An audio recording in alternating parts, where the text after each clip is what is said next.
Hello and welcome to another video of Passive Royal. If you like sewing, knitting or crochet sometimes, go ahead and hit that subscribe button. Alright, so today I'm going to be taking you through a tutorial on how to make these crochet scrunchies.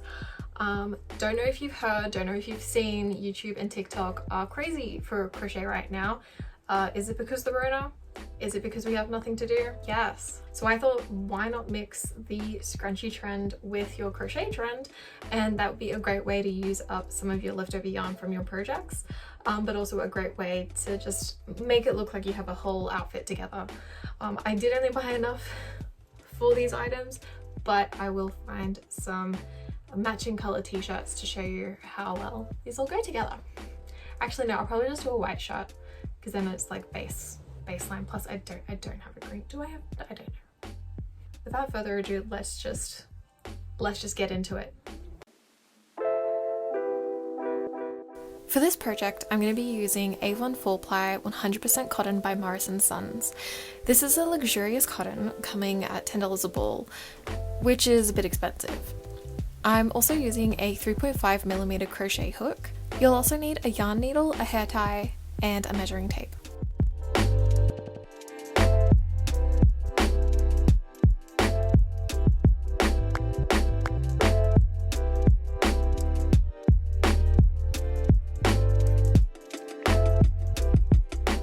We're going to start with a simple scrunchie in blue zircon.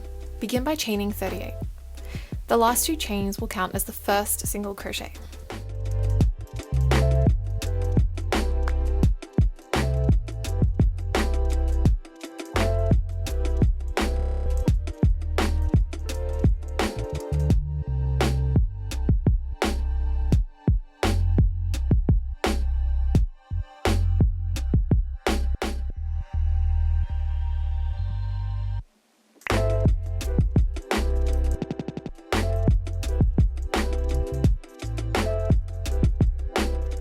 Begin by inserting your hook into 3 chains from the edge. Bring through the yarn.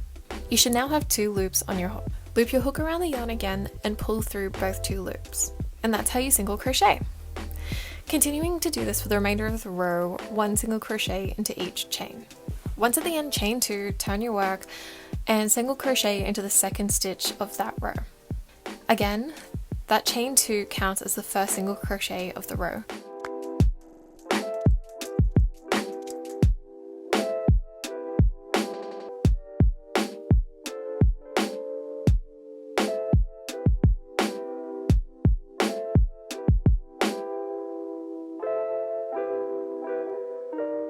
This is what it looks like after a few rows. You can see that it measures about 15 centimeters wide, which is what we're going for. You can always choose to make your scrunchie wider or narrower.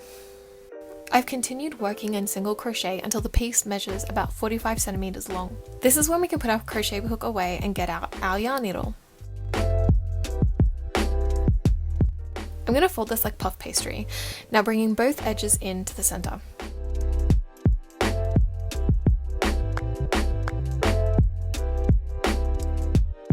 We are then going to thread the tail of our yarn into our yarn needle. I really like mattress stitch because I find that the finished result is basically seamless. You also work with the right sides facing you, which means you can keep an eye on how your piece is coming together. If you don't know what mattress stitch is, it's basically when you pick up 2 stitches on one side, 2 stitches on the next, and continue alternating. Once you've done this for a bit, you pull the yarn and it just brings everything together. That probably wasn't really clear, but there's lots of tutorials online and it's a great thing to learn and have in your craft arsenal.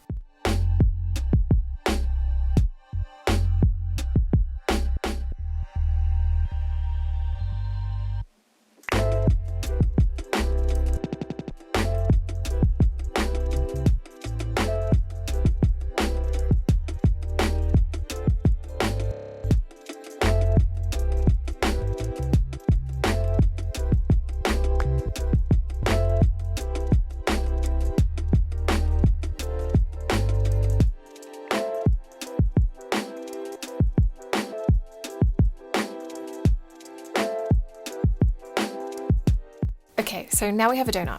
We're now going to turn our work wrong side facing. Get the hair tie and place it around your work. You could always use a piece of elastic made into a loop. I personally just like working with hair ties. Now this part gets a bit hard to explain, but we're basically going to fold our work in half from the elastic and use mattress stitch again to sew up our work.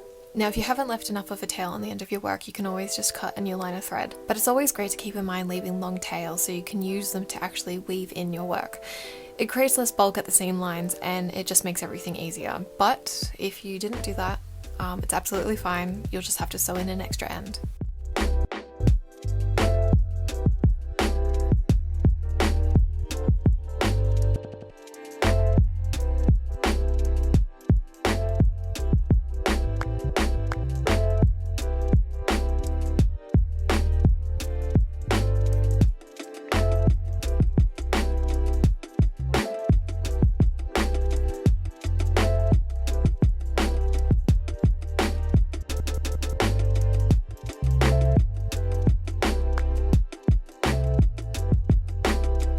And with that end done, here is scrunchie number 1. I think it's really cute, I love the colour, and I can't wait to try it on.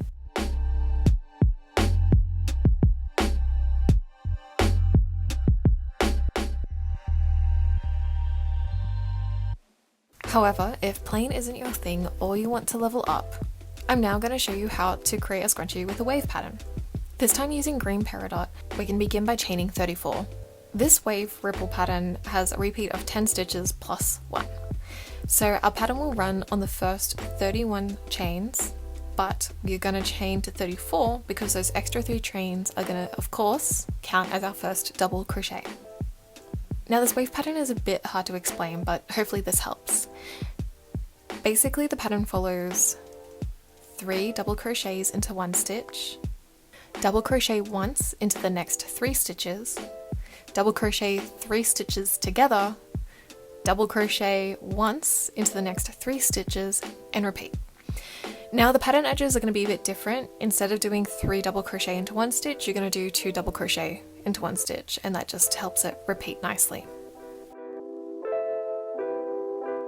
To double crochet, we're going to go yarn over hook, enter the first stitch, bring the yarn through that stitch only, then bring the yarn through the first 2 loops on your hook, and then bring the yarn again through the final 2 loops.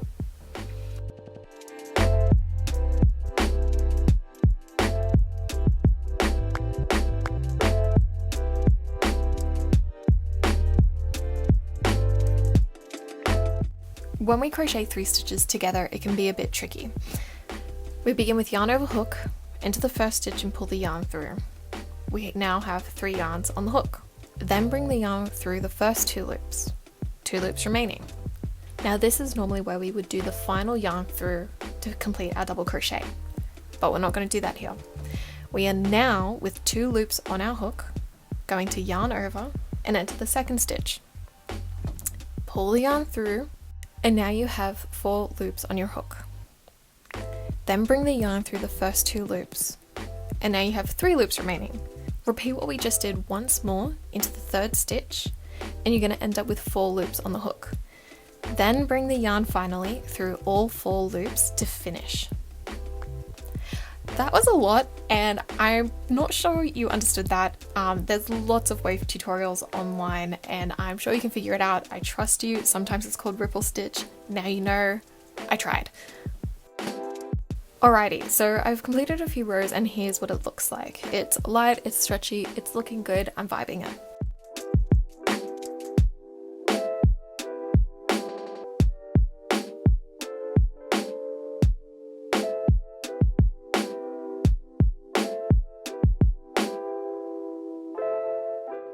I've gone ahead and continued this until it's measured about 45 centimeters long, and I'm really happy with how it turned out. Now, just like before, I'm going to fold it like a pastry and create a donut.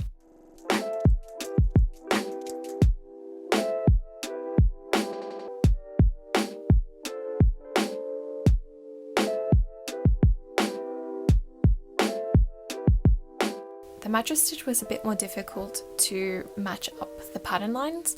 However, be patient, take your time, and don't be afraid to pull out your work and start again. It's such a small run, you're going to be fine.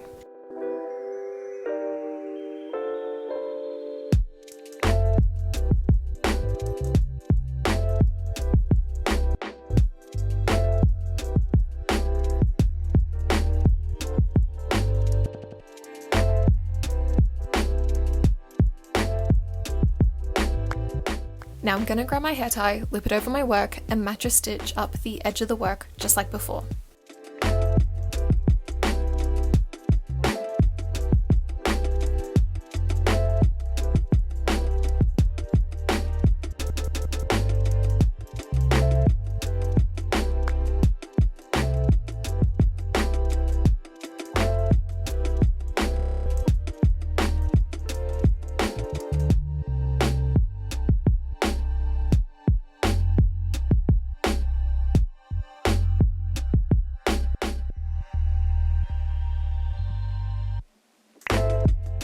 And after tying in the ends, now we have 2 crochet scrunchies.